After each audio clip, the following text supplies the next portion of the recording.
इस दुनिया में रहता कोई भी इंसान क्यों ना हो, वो लाइफ के इन तीन में से ही किसी एक स्टेज पर होगा, जो है एस्पायर, सक्सेस या फेलियर स्टेज। और ये तीनों स्टेज हमारी लाइफ में रिपीट होते ही रहेंगे। एस्पायर स्टेज वो है जब हम कुछ अचीव करने के रास्ते पर हो। सक्सेस स्टेज मतलब हमने जो चाहा था वो अचीव कर लिया हो। और फेलियर स्टेज मतलब हम एस्पायर से सक्सेस तक पहुंचने में फेल हो जाए।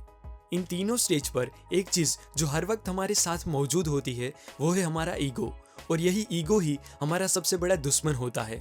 जैसे गुस्सा और हंसी इंसान के चेहरे पर दिखता है, उसी तरह ईगो भी इंसान के बिहेवियर में दिख जाता है। आज तक जितने भी लोग जेन्युइनली अपने काम के दम पर वर्ल्ड फेमस हुए हैं, उनको आप देख लो, वो कॉन्फिडेंट जरूर होंगे लेकिन ईगोइस्टिक कभी नहीं होंगे।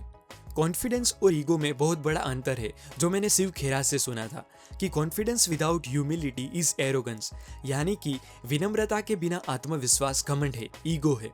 पर अच्छी बात तो ये है कि हम इस ईगो को कुछ टेक्निक्स के जरिए कंट्रोल कर सकते हैं, जिससे वो हमारे रास्ते में ना आए और हम जो चाहे वो अचीव कर पाए।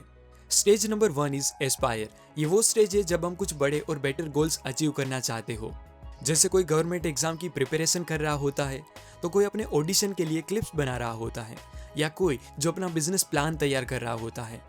ये शुरुआती दौर ही सबसे मुश्किल होता है, क्योंकि कोई भी काम की शुरुआत में हम एक्साइटेड भी होते हैं और थोड़ा बहुत नर्वस भी। पर हम अपनी नर्वसनेस को छुपाने के लिए जो बड़ी बड़ी बातें करने लगते हैं, वो ही हमारा सबसे बड़ा वीक पॉइंट है। बड़ी बड़ी बातें करना बहुत ही आसान है, क्योंकि एक्चुअल वर्क की बजाय सिर्फ बातें करके हम बहुत ही कम एफर्ट से ही लोगों का अटेंशन और एप्रिसिएशन पा सकते हैं। पर रियल वर्क किए बिना सिर्फ बातें करके लोगों से तालियां और तारीफ सुनने की हमारी भूख ही एक्चुअल में हमारा ईगो है। बातें तो सब कर सकते हैं, इवन एक पागल भी किसी भी टॉपिक पर कई घंटों तक बातें कर सकता है। पर आज की दुनिया में जो रेयर है वो है साइलेंस। ज्यादा बोलने से और ज्यादा सोचने से आपकी एनर्जी डिस्ट्रॉय होती है, और स्टार्टिंग में ही एनर्जी डिस्ट्रॉय हो जाने से आप वर्क स्टार्ट नहीं कर सकते। और वैसे भी ज्यादा सोचने से आपका ईगो एक इमेजिनरी ऑडियंस तैयार करता है, जिससे आपको लगता है कि दूसरे लोग आपको ही देखते हैं और आपके बारे में ही सोचते हैं।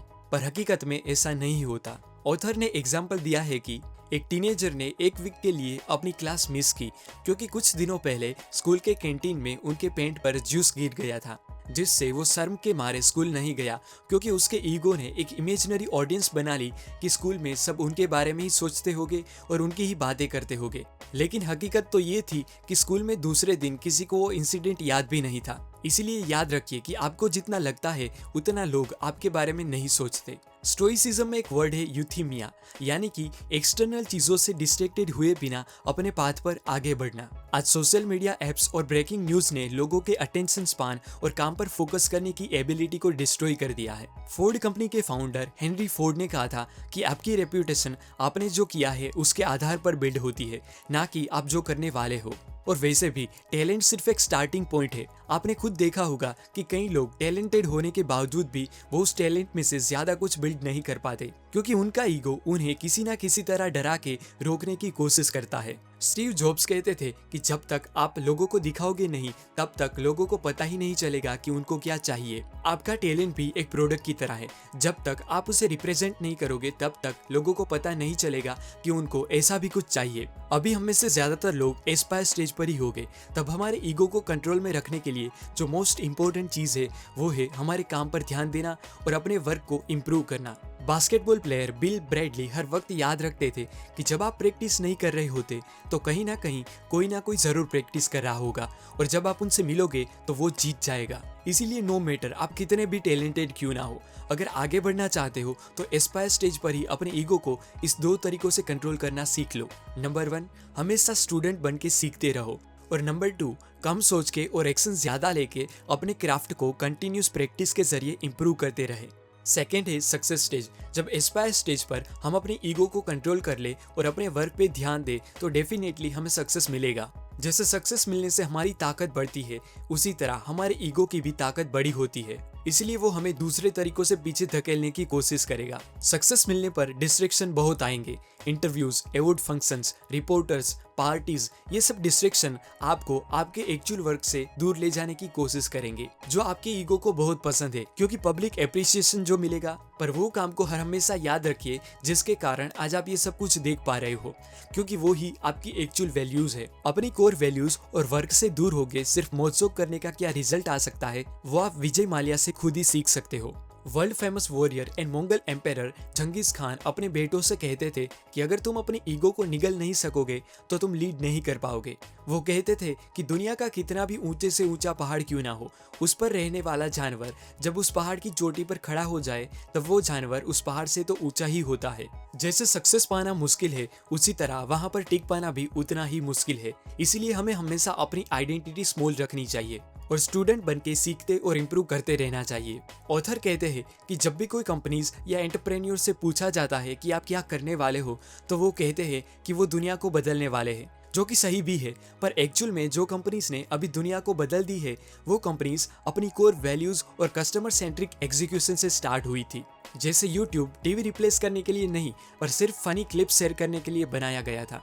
पर आज जो इसका ग्रोथ है वो सिर्फ उनके विजन की वजह से नहीं, पर अपनी आइडेंटिटी स्मॉल रख के और स्मॉल डिटेल इंप्रूवमेंट ने ही उन्हें आज number 1 video sharing company in the world बना दी है। नो डाउट आप बड़ा सोचे, पर उसे पाने के लिए इतने स्मॉल और डिटेल स्टेप्स लेके एग्जीक्यूट करे कि वो आपका ड्रीम सिर्फ ड्रीम ना रहे और रियलिटी में कन्वर्ट हो जाए।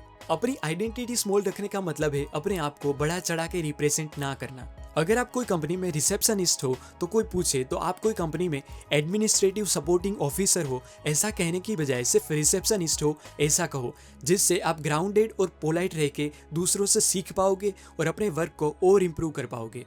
जैन फिलोसोफर ज़्यूगान अपने आप से कहते थे कि मास्टर तुम सोबर बने रहो और अपनी पॉपुलैरिटी और अपने पास पड़े धन से कभी भी धोखा मत खाओ। बस जिस चीज़ के लिए तुम जाने गए हो वो चीज़ करते ही जाओ।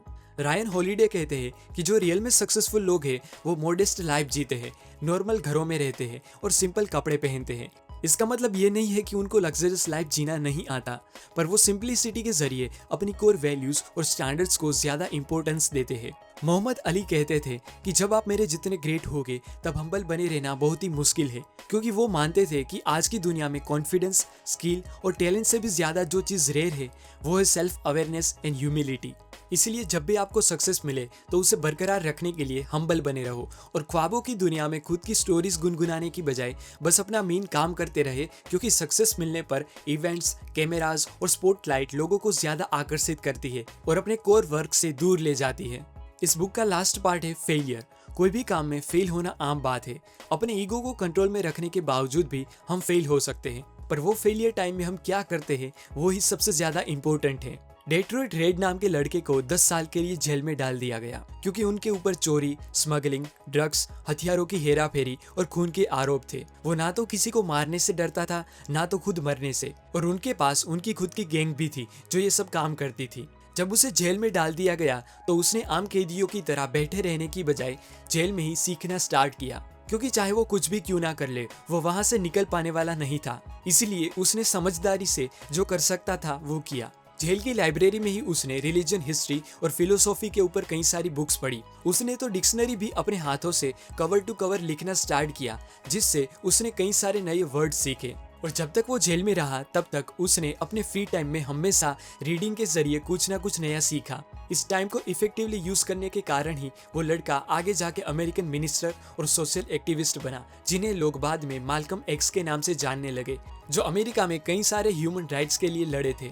दी 48 लॉज ऑफ पावर के ऑथर रॉबर्ट ग्रीनी इस घटना को अलाइव टाइम, डेड टाइम कहते हैं कि हमारे जीवन में दो ही तरीके का टाइम होता है, अलाइव टाइम या डेड टाइम। अलाइव टाइम मतलब जब आप सीखते हो या अपनी हर एक सेकंड को अच्छे कामों में यूटिलाइज करते हो, और डेड टाइम वो है जब आप दूसरों को ब्लेम करते हो और कुछ किए बिना ही लक के भरोसे बैठे रहते हो। माल्कम एक्स ने जेल में बिताई हर एक सेकंड को बुक्स रीड करके अलाइव टाइम बना दी। जब रिपोर्टर्स उनकी कॉलेज के बारे में पूछते थे तो वो जेल को ही अपनी कॉलेज बताते थे, क्योंकि वहीं से उनका ट्रांसफॉर्मेशन हुआ था। इस तरह हमारे पास भी हर वक्त दो चॉइसेस होती है कि हम कौन सा टाइम पसंद करना चाहते हैं, अलाइव टाइम या डेड टाइम। वेटिंग लाइन में सिर्फ खड़े रहना डेड टाइम है, पर ऑडियो बुक सुनना या कुछ कॉल्स कर लेना या नोट्स लिख लेना अलाइव टाइम है। जब आप बार बार फेल हो रहे हो तो अपने टाइम को अलाइव टाइम बनाओ और मेहनत करते ही रहो, आप जरूर सफल होगे। क्योंकि रायन हॉलिडे का मानना है कि कुछ खिलाड़ी ऐसे भी होते हैं जो अपना बेस्ट परफॉर्मेंस देने के बाद भी लोगों की तालियां सुनने नहीं रुकते,